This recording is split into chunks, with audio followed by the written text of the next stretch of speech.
Il se dressait sur un promontoire à 200 kilomètres de Vladivostok. Aucun phare de Russie n'occupait position plus australe. Planté au bord de la falaise, il ne dépassait pas 20 mètres de haut et ne servait plus à grand-chose. Presque personne ne passait au large.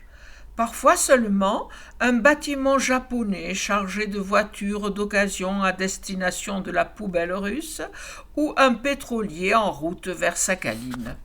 Il était loin le temps où la mer du Japon se pavoisait de voiles et de panaches. Mais les phares ne sont pas là pour prodiguer un service rentable, ils sont là pour que la flamme demeure allumée. Un siècle d'embrun avait délavé la tour. À son pied, la petite maison du gardien, dans le plus pur style russe, jouxtait un banya de rondins. Sur la façade, les lettres CCCP et une étoile rouge survivaient au temps. Le bâtiment ne devait rien aux soviétiques.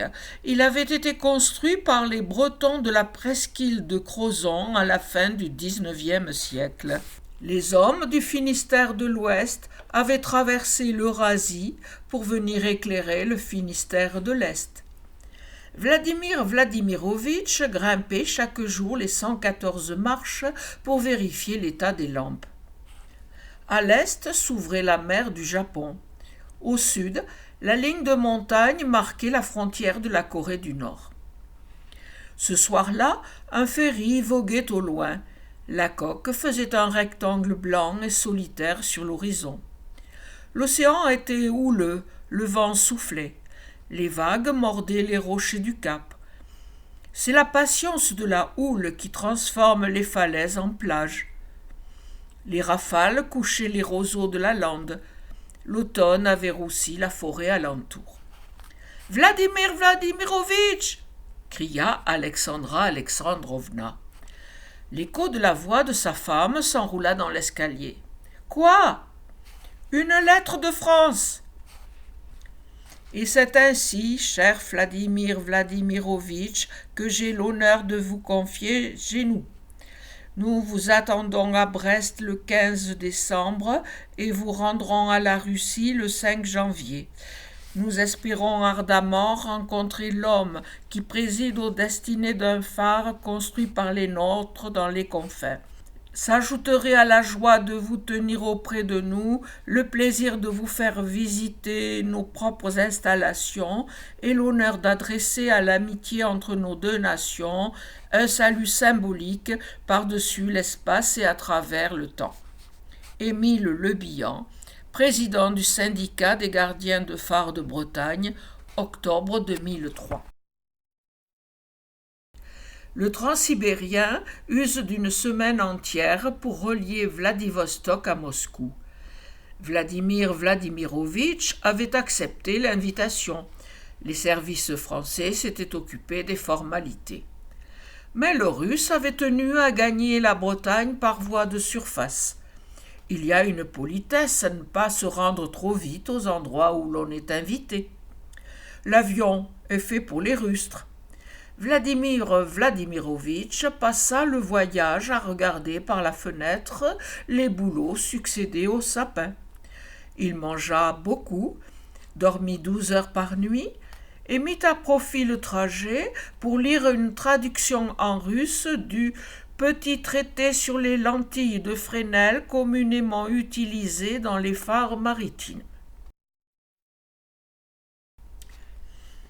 La semaine bretonne fut terrible.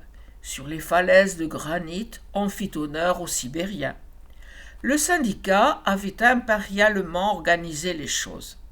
Le Russe n'eut pas une seconde. Il grimpa dans les phares, rencontra les gardiens, s'attabla des banquets officiels, visita des sémaphores et donna 2 ou 3 conférences que le président concluait toujours par un discours vibrant sur le phare, monument à la croisée de la mer, du ciel, de l'ombre et de la lumière. Le soir, Vladimir Vladimirovitch s'émerveillait de la gaieté qui régnait dans les bars. Il découvrait la joyeuse vibration qui emplit les rues à l'approche de Noël, cette électrisation des esprits et des corps avant la grande fête. Au Festnotes de Ploekernel, le twist cosaque eut un grand succès. Par un de ces mystères qu'éprouvent parfois les voyageurs, Vladimir Vladimirovitch se sentait chez lui dans ses antipodes hercyniens. L'empreinte des lieux sur les caractères ont forgé des âmes identiques aux extrémités du continent. On ne vit pas sans conséquence au bord des parapets. Côtoyer la fin des terres a donné aux Bretons et à l'extrême oriental un même penchant à la rêverie. Tous deux partagent la propension à dissoudre le vague à l'âme dans l'alcool. Cette communauté de caractères se lisait sur les visages. Vladimir Vladimirovitch et le président se ressemblaient. Même tête plate, mêmes yeux en olive, même paille blonde sur un front carré, même allure de débardeur. Les Cosaques possèdent un point commun avec les Celtes. En parvenant aux confins du monde, les deux peuples ont eu à choisir entre se précipiter à l'eau ou se fixer le long des côtes. Le soir, avant les dîners protocolaires, le président du syndicat promenait son hôte de promontoire en pointe rocheuse. Vladimir Vladimirovitch aimait regarder le soleil s'abîmer dans l'Atlantique. Sur le bord des falaises orientales, le Russe n'avait jamais assisté qu'aux aurores. Quand il découvrit Penhir au bout de la presqu'île de Crozon, il se dit qu'il voudrait finir ses jours devant ce spectacle. Le ciel roulait des tourments, le vent avait engrossé la mer, la houle bavait au pied de la falaise. En Bretagne, même la mer fait de la crème. Vladimir Vladimirovitch aimait les parois océaniques, cette manière qu'a la terre de tirer sa révérence. On traverse les campagnes, on passe des vallons et des villages heureux, et soudain, c'est la falaise, la fin de l'histoire, tranchée par la géographie. J'aime ce paysage, président. Il faut que vous alliez visiter un enfer, Vladimir. Et Vladimir Vladimirovitch rejoignit le phare de K le 22 décembre dans l'après-midi. Les feux du K, coiffant une colonne de 40 mètres de haut postée sur un caillou au large d'Ouessant, évitaient au bâtiment de s'éventrer sur les charpies de granit affleurantes. La navette eut de la difficulté à se maintenir à distance du rocher pendant que le Russe était amené au filin sur la plateforme du phare. Le bateau devait venir le chercher le lendemain soir. Le président Le Bihan tenait à ce que le Sibérien passât les fêtes de Noël avec lui à Brest. Le gardien, Joël Kerderon, avait été prévenu qu'un hôte de marque viendrait passer une nuit dans son enfer et qu'il convenait de le recevoir avec les honneurs. Il consentit donc à ouvrir une bouche qu'il n'avait pas desserrée depuis 3 semaines. « Salut, dit-il. Vladimir Vladimirovitch compta les marches du K. 228, le double de sa propre tour. Il se plaisait déjà. Le Russe et le gardien dînèrent dans un silence rythmé par le bourdon de la houle. Ils mangèrent une soupe au pois, un lieu grillé et des pommes de terre à la crème. Ils burent un vin blanc de Savoie. Le raclement des fourchettes tint lieu de conversation. Vladimir Vladimirovitch passa la nuit à courir le phare. Il détailla les boiseries de la bibliothèque, en éplucha les titres. Il y avait le Taras Bulba de Gogol et un recueil de poèmes de Lermontov, et admira la lentille. À l'aube, la tempête se leva. La mer se voila d'un crêpe blanc. Le ciel, livide, toucha l'écume. Le vent hurla dans la tour. Le coup de tabac était sévère. Le phare gémissait et l'air sentait l'iode. Vladimir Vladimirovitch exultait. Le président Le Bihan appela à la radio à 8 heures du matin et se répandit en malédictions. On savait bien que le temps était à la dépression, mais qui aurait prévu que la tempête arriverait si subitement? L'après-midi, le baromètre poursuivit sa chute. À terre, tout espoir s'évanouit de récupérer Vladimir Vladimirovitch pour le réveillon. La deuxième nuit, l'océan sembla concentrer ses forces pour jeter à bas le cas. La hargne atlantique coupa l'appétit aux deux hommes. Ils se couchèrent tôt. Le fracas était tel que Vladimir Vladimirovitch se dressait parfois sur sa couchette comme pour vérifier que le phare n'était pas en train de plier sous un coup de boutoir. Et appuyé sur le coude, il regardait Kerderon, cherchant sur le visage breton tranquillement assoupi la confirmation que tout allait bien, que le phare tiendrait et qu'il pouvait reposer sans crainte. Les gardiens de phares terrestres ne sont pas aguerris comme les maîtres des enfers aux tempêtes de pleine mer. Le lendemain, à 3 heures de l'après-midi, un soleil maladif perça la couche encore basse, annonçant un léger répit. La houle faiblit un peu, mais le vent ne permettait aucune sortie. Le bihan appelait à la radio toutes les demi-heures, se morfondant de la situation, regrettant amèrement que le Russe ne puisse goûter à la chaleur d'un Noël breton, jurant qu'il réparerait ce coup du sort, promettant de braver la queue de tempête pour venir le chercher en personne le lendemain. Le président finit par lasser le Sibérien avec sa sollicitude. Au fond, Vladimir Vladimirovitch se félicitait de la situation.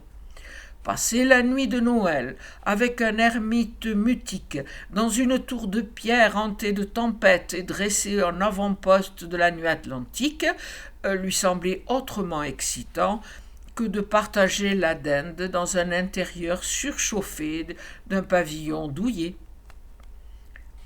Les empressements de Le Bihan finissait par lui faire le même effet qu'un excès de mayonnaise dans le bortsch matinal.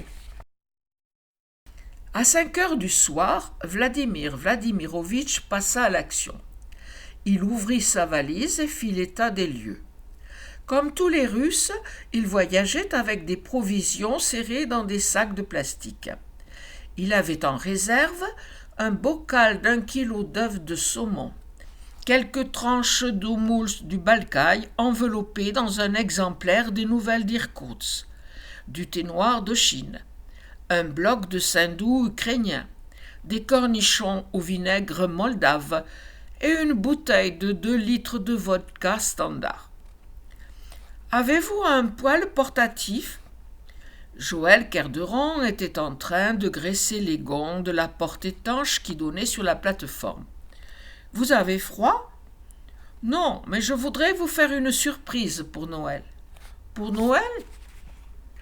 Le gardien ne concevait pas que le réveillon pût bouleverser quoi que ce soit de ses habitudes. Sa vie était réglée comme un faisceau de phare. Tous les ans, depuis 20 ans, il se couchait le 24 décembre, sitôt effectué l'inspection des mécanismes et la vacation radio. Que des gens se réunissent pour célébrer un événement universel ne l'affectait pas. Pas plus que ne l'émouvait le fait qu'un Russe vint s'enquérir d'un poêle portatif un soir de nativité dans son propre phare. Il était gardien d'un phare, il ne vivait pas sur terre. Vladimir Vladimirovitch s'activa pendant 2 heures. Il transporta le poêle électrique dans la tourelle et poussa le bouton de chauffage à fond. Avec des couvertures, il colmata les jointures de la verrière sommitale et les interstices de la porte d'accès à l'escalier. Il calfeutra l'ouverture qui donnait sur la coursive extérieure avec un matelas qu'il monta à grand-peine dans les colimaçons. Il tendit les carreaux de larges bandes de papier d'aluminium, veillant à laisser libres les axes du faisceau lumineux. À 8 heures du soir, il faisait 45 degrés Celsius dans la salle des lampes. Le Russe redescendit. Sur la table de la bibliothèque, il disposa les poissons fumés. Il fit bouillir un chou, beurra d'épaisses tranches de pain noir sur lesquelles il étala les œufs de saumon à large fourcheté. Sur chaque tartine, il déposa une lamelle de citron et une branche d'aneth. Il disséqua les cornichons en 4 quartiers dans le sens de la longueur, les agença sur une assiette et dessina des rosaces avec des rondelles de tomates, de concombres et de poivrons. Il découpa des lamelles de lard et de tout petits carrés de fromage. Il posa 2 verres à côté de la bouteille de vodka et fit chauffer 3 litres d'eau destinée au thé noir. Le chou était prêt et luisait à la lumière des bougies, mou et blette, dans l'assiette à soupe. Là-haut, dans la verrière, le mercure touchait 60 degrés Celsius. Vladimir Vladimirovitch plaça une brassée d'algues près du poêle. Kerderon les récoltait sur son rocher par temps calme et les faisait sécher dans sa cuisine en vue de décoction. D'abord, le Breton ne voulut rien toucher. Il dit qu'il n'avait pas faim, prétexta qu'il voulait aller se coucher, qu'il n'était pas habitué aux cérémonies, que ce soir-là était un soir comme les autres, et que, Noël ou pas, les bateaux continueraient de croiser au large des récifs, et l'éclat de son phare de les protéger du naufrage. Le premier verre de vodka le convainquit d'en accepter un second. Vladimir Vladimirovitch prononça les toasts. Aux veilleurs de la nuit, un verre du chou. À toute lueur d'espoir, un verre, un cornichon. Au triomphe de la lumière, un verre des œufs de saumon. La vodka faisait son œuvre. Elle fouettait l'énergie du Russe, désagrégeait l'asthénie du Breton. À l'enfant Jésus, phare d'une longue nuit, un verre, une demi-tomate. Ils étaient venus à bout du premier litre. La vodka ne fait jamais mal lorsqu'on la boit à 2. Le principe du toast a été inventé par les Russes pour se passer de la psychanalyse. Au premier verre, on se met en train. Au second, on parle sincèrement. Au troisième, on vide son sac et ensuite on montre l'enfer de son âme. On ouvre la bonde de son cœur et tout, rancœur enfouie, secret fossilisé et grandeur contenue, finit par se dissoudre ou se révéler dans le bain éthylique. Et maintenant, bagna, dit Vladimir. Le Russe avait allumé des bougies sur 38 des 228 marches qui menaient à la tourelle. Lorsqu'ils ouvrirent la porte, une haleine de tropique leur sauta au visage. Les algues s'étaient raidies près du poêle. Elles allaient servir de véniki, ces rameaux de bouleau que les Sibériens utilisent pour se fouetter le sang. Le thermomètre affichait 70 degrés Celsius. La condensation perlait l'intérieur des vitres. Les 2 gardiens se déshabillèrent. La structure vibrait, le vent ne s'était pas calmé. La nuit malmenait le phare. Le Russe et le Breton soufflaient comme des veaux marins. Ils rissolaient dans la verrière giflée par les rafales. Les épais carreaux s'embrasaient à chaque éclair du phare. Un quart d'heure passa. La température montait. Les peaux rougissaient. Le battement des cœurs s'accélérait. Les poisons accumulés par les organismes s'exfiltraient par la grâce de la cuisson à l'étouffer. Les corps se purifiaient. Le Russe, ruisselant, servait de petites doses. Gloire au faisceau de l'aube, un verre. À la victoire du jour, un verre. Le principe du bagna repose sur la science du choc thermique. Avec le bagna, ils ont mis au point l'art de n'être bien nulle part. Dedans, le four, dehors, le pôle. Vladimirovitch ouvrit la porte de la coursive et poussa le Breton dehors. À 40 mètres au-dessus des flots, le vent hurla à leurs oreilles. Les premières secondes leur donnèrent l'impression de renaître, les suivantes de mourir. Les vaisseaux sanguins se rétractèrent et le froid cuirassa les épidermes. La température était descendue sous le zéro et les cheveux givrèrent. Il ne fallait pas céder à la tentation de se réfugier sous la verrière. « Appuyez-vous au parapet » dit Vladimir Vladimirovitch. En bas, les roues de l'eau s'éventraient sur les salis. Le rocher dégirait la pulpe salée. Des paquets d'embrun aspirés par l'ouragan explosaient contre le phare. Le ray de lumière déchirait l'obscurité, indifférent. Le miracle de Noël fut que le Breton s'anima. Brandissant son verre dans la nuit en furie, tandis que Vladimir Vladimirovitch, gardien de phare des antipodes extrême-orientaux, lui cinglait les flancs à grandes brassées d'algues. Kerderon salua d'un même élan le miracle christique, la centenaire fidélité du pinceau de son phare, la puissance de la houle toujours recommencée, et la nature invaincue qui renaît de sa mort chaque 25 décembre. Phosphorant dans la nuit des clignotements du feu tournant, pleurant des larmes de pluie, il hurla aux rafales. « À l'éternel retour! À l'éternel retour !